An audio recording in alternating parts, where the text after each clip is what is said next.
Naniniwala si Manila 6th District Representative Bienvenido Abante na hindi sufficient inform ang dalawang impeachment complaint laban kay Pangulong Ferdinand Marcos Jr.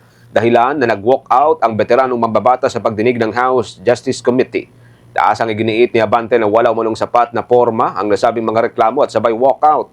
Nagpasalamat naman ang mambabatas sa suporta ng kanyang mga kasamahan sa kanyang objection.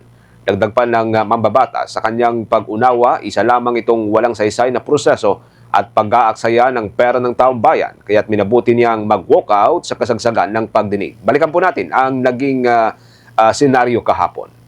With 35 in favor, 9 against, and 1 abstain, the Chair declares the Masa et al. Complaint sufficient in form.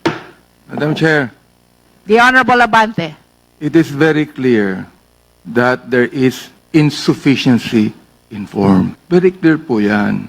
And I'm so glad for the rest of those, my colleagues, that supported my objection.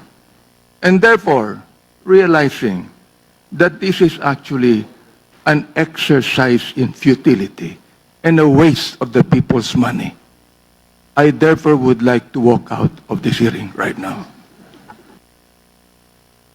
The manifestation is noted. We have concluded the determination in form of both the Jesus complaint and Masa et al. Complaint. Bahagi po yan ng naging kaganapan kahapon kasunod po ng pag-walkout o kasabay ng pag-walkout nitong si Representative Abante habang nasa kasagsagan ng pagdinig.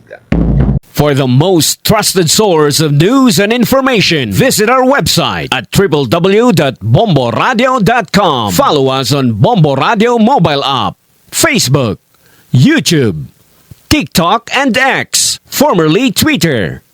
Like, share, and stay connected. Anytime, anywhere.